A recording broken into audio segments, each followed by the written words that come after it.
नमस्कार, मैं हूं राजेश पांडे। आप देख रहे हैं श्री नारद मीडिया। ये नारद मीडिया का कार्यालय है और जैसा कि आप देख रहे हैं, नारद मीडिया के आध्यात्मिक गुरु पंडित रंगनाथ उपाध्याय जी हमारे साथ हैं।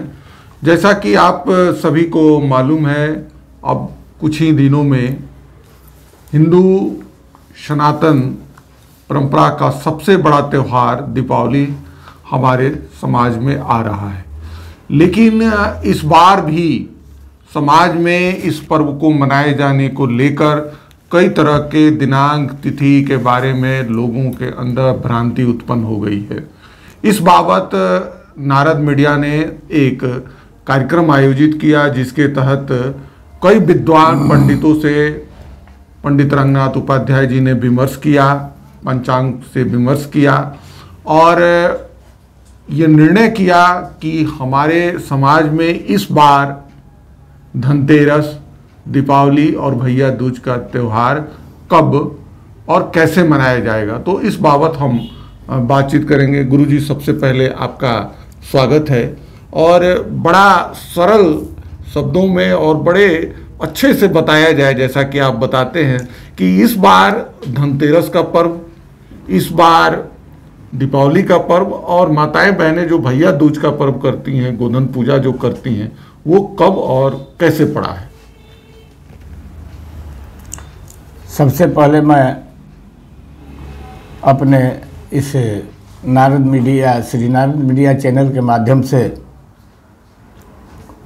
सबको इस दीपोत्सव के पर्व पर बधाई देता हूं और नारद मीडिया के सभी लोगों को मैं हृदय से धन्यवाद देता हूं कि समय समय पर सनातन संस्कृति की रक्षा के लिए और लोगों में जो भ्रांतियां फैलती हैं उसके निदान के लिए, निवारण के लिए आप तत्पर होकर के काम करते हैं, जिससे अपने संस्कृति का रक्षण हो और लोग सही दिशा में एक निर्णय पर पहुंचकर और व्रत पर्व त्यौहार को ठीक से मनावें, सही समय पर मनावें और जस पुण्य के भागी हों।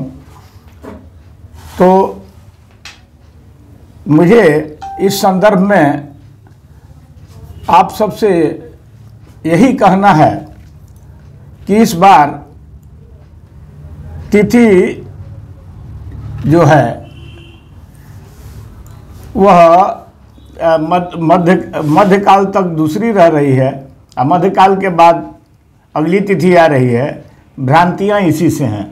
कब मनाया जाए लोग निर्णय नहीं कर पाते हैं, अल्पज्ञ लोग निर्णय नहीं कर पाते हैं, जो निर्णय ग्रंथों को नहीं देखते वो निर्णय नहीं कर पाते हैं। इसमें बहुत सारी बातें हैं। तो कहीं भ्रांति नहीं है, जो विद्वज्जन हैं उनको तो भ्रांति नहीं है, लेकिन जो अल्पज्ञ हैं वह समाज में ये फैला देते हैं, तो उसको फेस करने में लोगों को परेशानी होती है। तो इस बार धनत्रयोदशी का पर्व जो है मंगलवार 29 तारीख को मनाया जाना है। मंगलवार को मनाया जाएगा जी, मंगलवार 29 तारीख को सभी लोग मनावेंगे, क्योंकि द्वादशी तिथि जो है वह 11 बजे दिन तक है। 11 बजे दिन के बाद त्रयोदशी हो जा रही है। पूरे दिन त्रयोदशी का भोग हो रहा है, पूरी रात त्रयोदशी का भोग हो रहा है और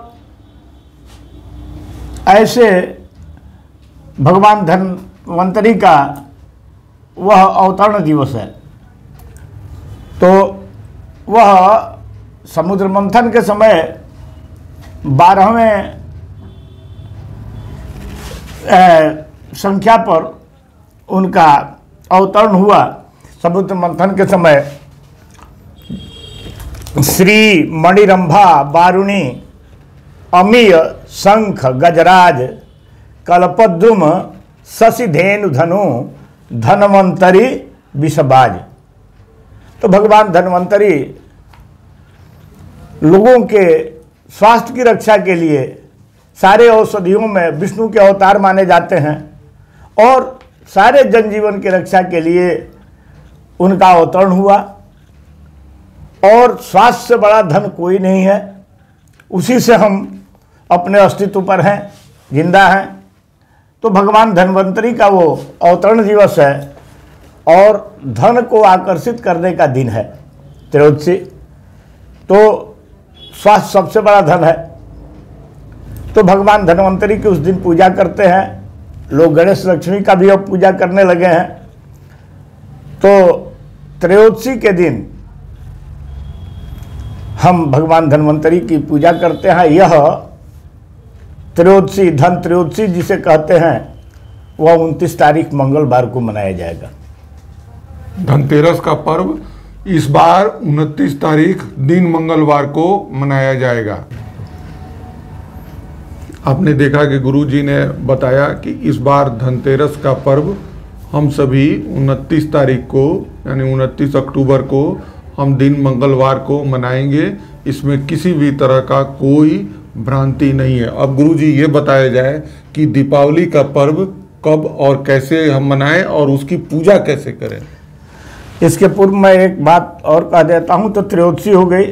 अब चतुर्दशी के दिन भगवान राम को लंका से लौटना था। वहाँ की सारे लोग अपने क्रियाबोध को भूल गए थे। तो यह दीपोत्सव मनाया जाना था। तो हनुमान जी पूर्व सूचना चतुर्दशी को दिए अयोध्या में कि भगवान राम आने वाले हैं। तो दूसरे दिन अमावस्या को हम दीपावली के उत्सव को दीपोत्सव के रूप में भगवान के आगमन के खुशी में हम मनाते हैं। दीपोत्सव इस बार गुरुवार को मनाया जाना है। तो लक्ष्मी का सायंकालीन समय होता है और सायंकालीन समय में अमावस्या भोग कर रहा है। आप 3:12 के बाद गुरुवार को अमावस्या हो जा रहा है। 3:12 के बाद से अमावस्या में सभी लोग दीपोत्सव मनाएंगे और दीपावली पूरे रात अमावस्या रहेगा। पूरे रात गणेश और महालक्ष्मी का पूजन करेंगे और धन के आकर्षण के लिए विविध तरह के पूजन पाठ आयाम जप करेंगे। जैसे अगर विशेष लक्ष्मी का आकर्षण आप करना चाहते हैं कि हमारे घर में अन्न धन की वृद्धि हो, धन का बाढ़ हो, ऐश्वर्य हो, तो इसके लिए आप जप कर सकते हैं। ओम कमले कमलाले प्रसीदा प्रसीदा श्रीं ह्रीं सिंह ओम महालक्ष्मी नमः, इस मंत्र का जप कर सकते हैं। श्री सूक्त का पाठ कर सकते हैं। ओम हिरण्यवर्णाम हरिणीं सुवर्णरसजाम चंद्राम हिरण्यवृक्षं जात वेदो में आप संपुटित कर सकते हैं। कनकधारा का पाठ कर सकते हैं। अंगम हरे पुलक भूषण माश्रयंती भृंगांगने मुकुला भड़ंत बालम। तो इन स्तोत्रों का पाठ करके आप महालक्ष्मी को प्रसन्न कर सकते हैं और हमारे मंगल मूर्ति महागणेश को प्रसन्न कर सकते हैं, जिससे धन का आकर्षण हो और घर में सुख संपदा आवे। तो आप गुरुवार को शाम 3:12 के बाद अमावस्या हो जा रहा है। इसमें धनत्रयोदशी को आपको गणेश लक्ष्मी का पूजन करना हो या दीपावली को पूजन करना हो, अपने राशि के अनुसार जिससे आपका मेल खाता हो। अगर आप तुला राशि के हैं तो वृक्ष स्थिर लग्न है, उसमें आप पूजन करें भगवती महालक्ष्मी का कि धन स्थिर रहे। तो स्थिर लग्न को अदिश भाव में भी कर सकते हैं। वृक्ष के बाद मिथुन आता है, उद्दिश भाव है, उसमें भी कर सकते हैं। लोग दिन में कुंभ में भी करते हैं। और सिंह लग्न स्थिर लग्न है तो सिंह लग्न वाले सिंह में करें। तो इन लग्नों का ध्यान रख करके वृक्ष में, मिथुन में, वैसे तो पूरे रात्रि अब पूरे दिन पूजन होंगे, वहाँ कहीं दिक्कत नहीं है। लेकिन लग्न में स्थिर धन के लिए लग्न में ही लोग स्थिर लग्न में पूजन करते हैं और दुष्भाव को भी लोग ग्रहण करते हैं और करके और लक्ष्मी का आकर्षण करते हैं। भगवान गणेश को प्रसन्न करते हैं, भगवान कुबेर को प्रसन्न करते हैं और तीनों की पूजा होती है। महाकाली, महालक्ष्मी, महासरस्वती। जब लेखनी की पूजा होती है तो काली की पूजा है, बही खाते की पूजा होती है तो सरस्वती की पूजा है और लक्ष्मी की पूजा तो होती ही है, प्रधान पूजन है। तो दीपोत्सव में महाकाली, महालक्ष्मी, महासरस्वती तीनों का पूजन होता है और लोग अपने धन वैभव ऐश्वर्य के लिए माँ से कामना करते हैं। और इन्हीं भावनाओं के साथ मैं चाहूँगा कि आप जप करें, पूजन करें और महालक्ष्मी को आकर्षित करें।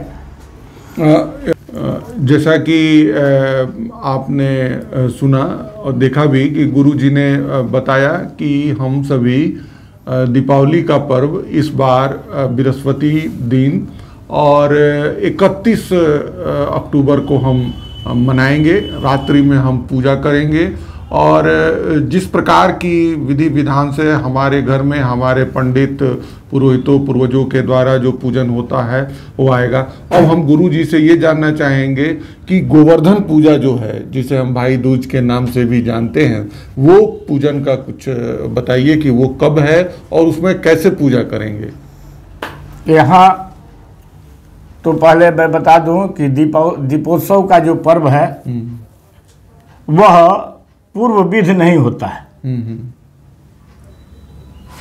दीपोत्सव का जो पर्व है अमावस्या में मनाया जाता है। जब सायंकालीन अमावस्या होती है, रात्रि में अमावस्या भोग करेगा, तो उस समय लक्ष्मी के आकर्षण के लिए अमावस्या में शाम के समय, प्रदोष काल में शाम के समय दीप पूजन किया जाता है, दीपमालिका का प्रज्वलन किया जाता है और वह सायंकालीन पूजन होना चाहिए और अगले दिन वह शाम में नहीं मिल रहा है। इसलिए एक दिन पूर्व ही ये हो जा रहा है क्योंकि रात में अमावस्या है। दूसरी बात कि भ्रातृ भैया दूज की जहाँ तक बात है तो भैया दूज रविवार 3 तारीख को है और ये काशी में मनाया जाएगा। काशी तो अन्यत्र लिखा है, पंचांग में दिया, यहाँ पंचांग दे रहा है कि एकम को 2 तारीख को यानी शनिवार को, काशी तो अन्यत्र गोवर्धन पूजा। तो काशी से अन्यत्र जो है, काशी में 2 तारीख को मनाया जाएगा रविवार को और काशी से अन्यत्र शनिवार 1 तारीख को 2 तारीख को भ्रातृ द्वितीया मनाई जाएगी, गोवर्धन पूजा मनाया जाएगा। यानी कि जो माताएं बहनें हैं वो गोधन बाबा को लगाएंगी 1 तारीख को, हाँ, और 2 तारीख को सुबह उनका पूजन करेंगे। यानी कि वो शुक्रवार को लगाएंगी और शनिवार को गोवर्धन की पूजा करेंगी। और काशी में उसके अगले दिन 3 तारीख को होगा। तो इसमें किसी भी तरह का इसमें किसी तरह का संशय कोई भ्रांति नहीं है कि 2 तारीख शनिवार के दिन गोवर्धन पूजा भैया दूज मनाया जाएगा। आपने देखा कि गुरुजी ने तीनों तिथियों के बारे में आपको बड़े ही विस्तार से और बड़े बढ़िया से आपको बता दिया। इसमें किसी भी तरह की कोई भ्रांति नहीं है। हमारे यहाँ धनतेरस का पर्व 29 तारीख को, 29 अक्टूबर को मंगलवार को मनाया जाएगा। हमारे यहाँ दीपावली का पर्व इस बार 31 तारीख 31 अक्टूबर दिन बृहस्पतिवार को मनाया जाएगा और शनिवार के दिन 2 तारीख को माताएं बहनें गोवर्धन पूजा भैया दूज का पर्व मनाएंगी। इसको लेकर किसी भी तरह की कोई भ्रांति आपको पालने की जरूरत नहीं है। नारद मीडिया का हमेशा से ये वादा रहा है और हम कई तरह के पंचांग गुरुजी से भी और गुरुजी अन्य लोगों से भी इस बात पर पूरे संवाद करके आपके सामने उपस्थित होते हैं कि इस बार आज हमारे कई मित्रों के द्वारा ये बताया गया कि इस पर्व को लेकर भ्रांति है, लेकिन इसमें कोई भ्रांति नहीं है। और ये नारद मीडिया आपसे ये कहता है कि आप खुशीपूर्वक पूरे समन्वय के साथ सौहार्द से आप पर्व मनाएं। हम आपको अगली वीडियो में खरना नहाए खाए और छठ पूजा के बारे में विस्तार से बात करेंगे। गुरुजी आपने इतनी अच्छी जानकारी दी, इसके लिए बहुत बहुत धन्यवाद। आप सबको भी धन्यवाद और सबको शुभकामना।